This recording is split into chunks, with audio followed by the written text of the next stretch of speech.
അങ്ങനെ ശ്രീപത്മനാഭസ്വാമി ക്ഷേത്രത്തിലും ഇന്ന് വളരെ വിപുലമായൊരു ചടങ്ങ് നടക്കാൻ പോകുന്നു. കഴിഞ്ഞ കുറേ ദിവസങ്ങളായി ഈ വളരെ പ്രധാനപ്പെട്ട ചടങ്ങ് 6 വർഷത്തിൽ ഒരിക്കൽ മാത്രമാണ് മുറജപം എന്ന ചടങ്ങ് നടക്കുന്നത്. അത് അനന്തപുരിയിൽ നടന്നു വരുന്നത്. എല്ലായിടങ്ങളും അങ്ങനെ മലയാള നാട് ഒന്നാകെ അങ്ങ് ഭക്തിസാന്ദ്രമായ അന്തരീക്ഷം. ഉറപ്പായിട്ടും ശബരീശ സന്നിധിയിൽ നിന്നും നേരെ നമ്മൾ അനന്തപുരിയിലേക്കാണ് പോയത്. അവിടെ ഇന്ന് ലക്ഷദീപം തെളിയുന്നതോടുകൂടിയാണ് 6 വർഷത്തിൽ ഒരിക്കൽ മാത്രം നടക്കുന്ന ഈ വളരെ പ്രധാനപ്പെട്ട ചടങ്ങിന് പരിസമാപ്തി കുറിക്കുക. അങ്ങനെ അനന്തപുരി ആകെ ഇന്ന് ദീപങ്ങൾ കൊണ്ട് അലങ്കാരം നിറയും. ഒപ്പം ഇന്നിപ്പോൾ ഒരു പ്രതിഷേധം BJPയുടെ ഭാഗത്ത് നിന്ന് അരുൺ നടക്കാൻ പോവുകയാണ്. നമുക്കറിയാം ഈ സ്വർണ്ണ കവർച്ചയുമായി ബന്ധപ്പെട്ട് വലിയ പ്രതിഷേധം BJP ഉയർത്തുകയാണ്. കാരണം ശബരിമല സ്വർണ്ണ കവർച്ച എന്ന് പറയുമ്പോൾ അത് മകരജ്യോതി ദിനത്തിൽ ദീപം തെളിയിച്ചുകൊണ്ട് അതിലുള്ള പ്രതിഷേധം ഒരു രാഷ്ട്രീയ പാർട്ടി എന്ന നിലയിൽ BJP നടത്തുകയാണ്. അതുമായി ബന്ധപ്പെട്ടുള്ള വിവരങ്ങൾ നൽകാൻ പ്രജിത് മോഹൻ തയ്യാറാണ്. പ്രജിത്ത്, ഈ സ്വർണ്ണ കവർച്ച ആദ്യം മുതൽ തന്നെ ഒരു രാഷ്ട്രീയ വിഷയമായി ഏറ്റെടുത്തത് BJP ആയിരുന്നു. മാത്രമല്ല ഇതിനകത്തൊരു ധാർമ്മിക പ്രശ്നം കൂടിയുണ്ട്. കോൺഗ്രസിനെ സംബന്ധിച്ചിടത്തോളം കേരളത്തിലെ മുഖ്യ പ്രതിപക്ഷമായ നിയമസഭയ്ക്കകത്ത് കോൺഗ്രസ് ഉണ്ടെങ്കിലും ഈ സ്വർണ്ണ കവർച്ചയുമായി ബന്ധപ്പെട്ട് കോൺഗ്രസും ഇപ്പോൾ പ്രതിക്കൂട്ടിലാണ്. കാരണം സോണിയാഗാന്ധിയുടെ കുടുംബത്തിന് വരെ ഈ സ്വർണം കട്ടതിൽ ബന്ധമുണ്ട് എന്ന നിലയിലേക്ക് കാര്യങ്ങൾ എത്തുകയാണ്. അതുപോലെ തന്നെ CPM-നെ സംബന്ധിച്ചിടത്തോളം അങ്ങേയറ്റം പ്രതിരോധം തീർക്കുന്നതാണ് സ്വർണ്ണ കവർച്ച. അപ്പോൾ സ്വാഭാവികമായും ഈ വിഷയം ഏറ്റെടുക്കുവാനും ഭക്തരെ കൂട്ടാനും കഴിയുന്ന ഒരു പാർട്ടി BJP ആണ് എന്ന കാര്യത്തിൽ സംശയമില്ല. അപ്പോൾ ഏത് രീതിയിലുള്ള പ്രതിഷേധമാണ് ഇന്നിപ്പോൾ BJPയുടെ നേതൃത്വത്തിൽ നടക്കാൻ പോകുന്നത്?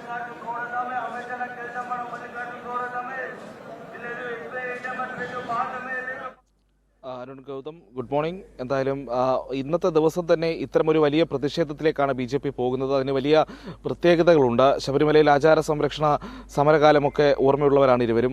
അതേ രീതിയിലുള്ള ഒരു കാലത്തിലേക്ക് വീണ്ടും കേരളത്തിലെ ഹൈന്ദവ സമൂഹം പോകേണ്ടതിൻ്റെ ആവശ്യകത കൂടി ഓർമ്മിപ്പിച്ചുകൊണ്ടാണ് ഇന്ന് ഈ മകരസംക്രമ ദിനത്തിൽ ഇത്തരമൊരു പ്രതിഷേധവുമായി BJP രംഗത്ത് വരുന്നത് എന്നുള്ളതാണ്.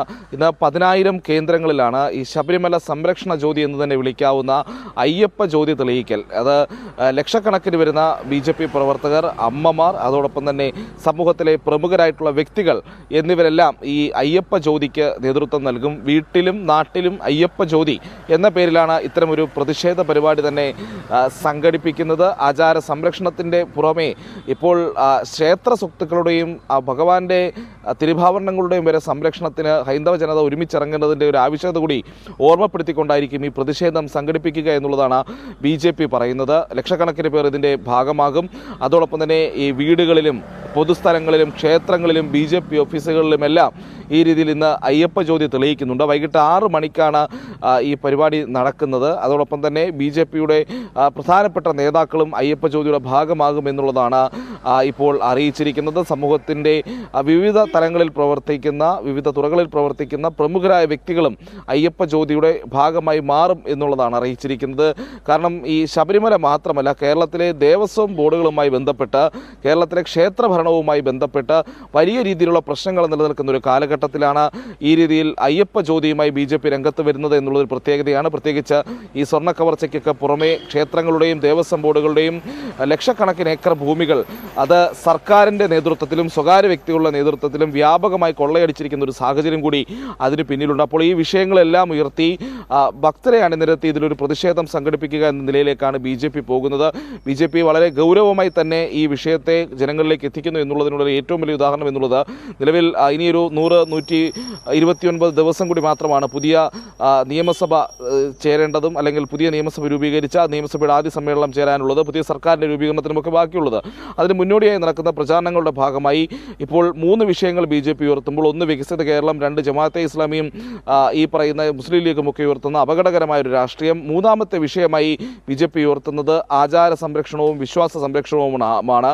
അപ്പോൾ സ്വാഭാവികമായും എങ്ങനെയാണോ 2018-19 കാലത്ത് ശബരിമലയിലെ ആചാര ലംഘന ശ്രമം കേരള മാസകലം വലിയ പ്രതിഷേധമായി സമരമായി ആഞ്ഞടിച്ചത്, അതിന് സമാനമായ രീതിയിലേക്ക് ഈ ശബരിമല ക്ഷേത്രവുമായി ബന്ധപ്പെട്ട് നടക്കുന്ന സ്വർണ്ണ കവർച്ചയും അതോടൊപ്പം തന്നെ മറ്റ് കൊള്ളകളും മറ്റ് ക്ഷേത്രവിരുദ്ധമായിട്ടുള്ള ഹൈന്ദവ വിരുദ്ധമായിട്ടുള്ള എല്ലാത്തരം കാര്യങ്ങളെയും എതിർത്തുകൊണ്ട് വലിയൊരു പ്രതിഷേധത്തിലേക്ക് BJP പോകുന്നു. അതിന് ഹൈന്ദവ സംഘടനകളൊപ്പം ചേരുന്നു. കേരളത്തിലെ വിശ്വാസികളായ ഹൈന്ദവരും അതിൻ്റെ ഭാഗമായി മാറുമെന്നുള്ളതാണ് BJP നേതൃത്വം അറിയിക്കുന്നത്. ഗൗതം, നേതാക്കൾ ഈ പ്രതിഷേധത്തിന് ആഹ്വാനം ചെയ്യുന്നുണ്ട്. ഒപ്പം ഈ സംസ്ഥാന അധ്യക്ഷൻ ഉൾപ്പെടെയുള്ളവർ എവിടെയാണ് ഈ ചടങ്ങിൽ ഭാഗമാകുക? വൈകുന്നേരം പ്രധാനപ്പെട്ട നേതാക്കളൊക്കെ ഏതൊക്കെ നഗരങ്ങളിൽ ദീപം തെളിയിച്ചുകൊണ്ടാകും ഈ ദീപം പ്രോജ്വലിപ്പിച്ചുകൊണ്ടുള്ള പ്രതിഷേധത്തിന്റെ ഭാഗമാകുന്നത്?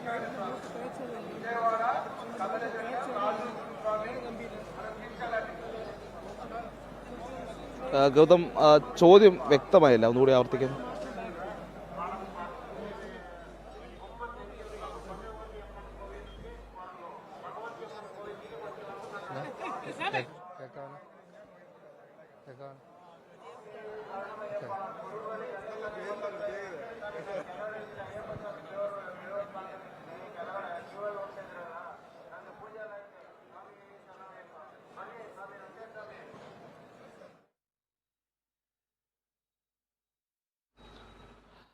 ഗൗതം, വളരെ പ്രധാനപ്പെട്ട ഒരു വിഷയം തന്നെയാണ് ഈ ഇപ്പോൾ BJP ഉയർത്തിക്കൊണ്ട് പോകുന്നത് എന്നുള്ളതാണ്. കാരണം നിലവിലത്തെ സാഹചര്യത്തിൽ ശബരിമലയുമായി ബന്ധപ്പെട്ട സ്വർണ്ണക്കവർച്ചയുമായി ബന്ധപ്പെട്ട വിഷയം, അതിന് പിന്നിൽ കേരളത്തിലെ രണ്ട് പ്രധാനപ്പെട്ട രാഷ്ട്രീയ സംവിധാനങ്ങൾക്കെതിരെയും ആരോപണങ്ങൾ സജീവമായി നിലനിൽക്കുന്ന കാലഘട്ടമാണ്.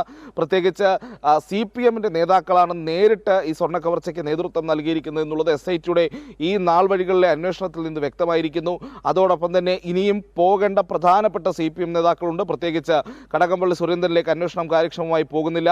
അത് പത്മകുമാറിന്റെ മൊഴി അവിടെ ഉള്ളപ്പോൾ പോലും അന്വേഷണ സംഘം കടകംപള്ളി സുരേന്ദ്രനെ രഹസ്യമായി വിളിച്ചു വരുത്തി ചോദ്യം ചെയ്ത് വിട്ടയക്കുന്ന സാഹചര്യമുണ്ട്. അതേസമയം PS പ്രശാന്തിനെ പോലെ മുൻ ദേവസ്വം ബോർഡ് പ്രസിഡന്റ് 2019 നടന്ന സ്വർണ്ണക്കവർച്ച മറച്ചുപിടിക്കാൻ 2025 ബോധപൂർവം ശ്രമം നടത്തിയെന്ന്, ബോധപൂർവം ഉണ്ണികൃഷ്ണൻ പോറ്റിക്ക് തന്നെ ഈ സ്വർണ്ണപ്പാളികൾ കൊടുത്തുവിടാൻ തീരുമാനമെടുത്തു എന്ന് ദേവസ്വം കമ്മീഷണർക്ക് അത് സംബന്ധിച്ച തിരുവാഭരണം കമ്മീഷണർക്ക് അത് സംബന്ധിച്ച നിർദ്ദേശം നൽകിയെന്ന് ഹൈക്കോടതി തന്നെ പരാമർശം നടത്തിയ PS പ്രശാന്തിനെ അറസ്റ്റ് ചെയ്യുന്നതിലേക്ക് കാര്യങ്ങൾ പോകുന്നില്ല. അതോടൊപ്പമാണ് ഇപ്പോൾ ശങ്കരദാസിന്റെ അറസ്റ്റ് സംബന്ധിച്ചിട്ടുള്ള വിവാദങ്ങളും ഒരു വശത്ത് നിൽക്കുന്നു. അങ്ങനെ പ്രമുഖരായിട്ടുള്ള ആളുകളെ, CPI നേതാക്കളെ അടക്കമുള്ളവരെ ഇതിലേക്ക് അറസ്റ്റ് ചെയ്ത് നടക്കുള്ള നടപടികളിലേക്ക് പോകാതെ അന്വേഷണ സംഘം നിൽക്കുന്നുണ്ട്.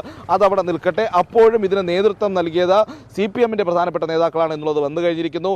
സ്വർണ്ണക്കവർച്ചയിലെ പ്രധാന പ്രതികൾ കോൺഗ്രസിന്റെ പരമോന്നത നേതാവായിട്ടുള്ള സാക്ഷാൽ സോണിയാഗാന്ധിയുമായി വരെ നേരിട്ട് ചർച്ച നടത്തുന്നു. സ്വർണ്ണക്കവർച്ച നടക്കുന്ന കാലഘട്ടങ്ങളിൽ അടക്കം എന്നുള്ളത് പുറത്തു വന്നു. അതിന് നേതൃത്വം നൽകുന്നത്, അല്ലെങ്കിൽ അത്തരം ചർച്ചകളിലേക്ക് അത്തരം ആളുകളിലേക്ക് ഈ ഉണ്ണികൃഷ്ണൻ പോറ്റിയെ എത്തിക്കുന്നത് അടൂർ പ്രകാശിനെയും ആന്റണിയെയും പോലെയുള്ള കോൺഗ്രസ് നേതാക്കളാണെന്ന് വ്യക്തമായി കഴിഞ്ഞിരിക്കുന്നു. പക്ഷേ അവരിലേക്കൊന്നും അന്വേഷണമില്ല എന്നുള്ളതാണ് ഈ ഘട്ടത്തിൽ എടുത്തു പറയേണ്ടത്. നേരത്തെ ഈ തന്ത്രിയിൽ ഒതുക്കി അന്വേഷണം അവസാനിപ്പിക്കാനുള്ള അന്വേഷണ സംഘത്തിന്റെ നീക്കത്തിനെതിരെ ഹൈക്കോടതി വരെ ആഞ്ഞടിച്ചിരിക്കുന്ന സാഹചര്യമുണ്ട്. പ്രത്യേകിച്ച് എന്തുകൊണ്ട് ശങ്കരദാസ് അടക്കമുള്ളവരെ അറസ്റ്റ് ചെയ്യുന്നില്ല, ആശുപത്രിയിൽ പോയി കിടക്കുന്നത് മകൻ DIG ആയതുകൊണ്ടാണോ എന്നുള്ളടക്കമുള്ള ചോദ്യങ്ങൾ പലതവണ കോടതി ചോദിച്ചു കഴിഞ്ഞു.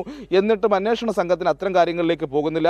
അത് ശങ്കരദാസിന്റെ അറസ്റ്റിന്റെ കാര്യം മാത്രം എടുത്ത് പറയുകയാണെങ്കിൽ മുഖ്യമന്ത്രിയുമായി ശങ്കരദാസിന്റെ ബന്ധുവായിട്ടുള്ള തിരുവനന്തപുരത്തെ ഒരു വ്യവസായിക്കുള്ള അടുത്ത ബന്ധമാണ് ആ അറസ്റ്റിൽ നിന്ന് അദ്ദേഹം ഈ അറസ്റ്റ് ഉണ്ടാകാതിരിക്കാനുള്ള പ്രധാന കാരണങ്ങൾ ഒന്നായി വിലയിരുത്തുന്നത്. അതോടൊപ്പം തന്നെ ശങ്കരദാസിന്റെ മകൻ DIG ഹരിശങ്കറിന് കേരള പോലീസിലുള്ള വലിയ സ്വാധീനവും അതിന് പിന്നിലുണ്ടെന്നുള്ള വിമർശനങ്ങളും അങ്ങനെ നിലനിൽക്കുന്നു. അങ്ങനെ SITയെ പോലും പൂർണ്ണമായി കേരളത്തിലെ ഹൈന്ദവ സമൂഹത്തിന് ഈ ശബരിമല സ്വർണ്ണക്കവർച്ച കേസുമായി ബന്ധപ്പെട്ട് വിശ്വസിക്കാൻ കഴിയാത്തൊരു സാഹചര്യം നിലനിൽക്കുന്നുണ്ട് എന്നുള്ളതാണ് യാഥാർത്ഥ്യം. ആ യാഥാർത്ഥ്യം കൂടി അടിസ്ഥാനപ്പെടുത്തിയാണ് ശബരിമല സ്വർണ്ണക്കവർച്ച കേസിലെ അന്വേഷണമാകട്ടെ, ആ ശബരിമല സ്വർണ്ണക്കവർച്ച കേസിലെ തുടർ നടപടികളാകട്ടെ, അതിലൊരു വീഴ്ചയുണ്ടാകരുത്. അത്തരം വീഴ്ച വന്നാൽ ഹൈന്ദവ സമൂഹം ഒറ്റക്കെട്ടായി പ്രതിഷേധിക്കും എന്നതിനുള്ളൊരു ഉദാഹരണം കൂടിയായിട്ടാണ്, അല്ലെങ്കിൽ ആ ഒരു പ്രതിഷേധങ്ങളുടെ തുടക്കമായിട്ടാണ് ഇനി അയ്യപ്പ ജ്യോതി എന്ന രീതിയിലേക്ക് BJP പോകുന്നത്. അത് ഒറ്റ ദിവസം കൊണ്ട് അവസാനിക്കുന്ന ഒരു സമരമായി തീരില്ല.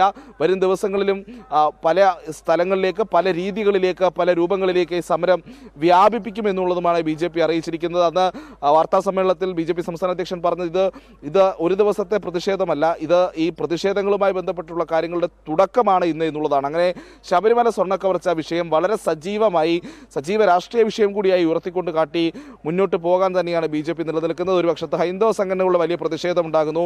കേരളത്തിലെ വലിയൊരു വിഭാഗം ഹൈന്ദവ വിശ്വാസികൾക്കും ഈ ശബരിമല സ്വർണ്ണക്കവർച്ചയുമായി ബന്ധപ്പെട്ട് അവരുടെ വികാരങ്ങൾ വ്രണപ്പെട്ടിരിക്കുന്ന സാഹചര്യമുണ്ട്.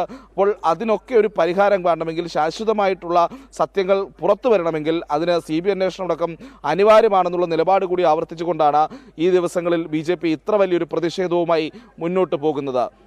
ഗൗതം.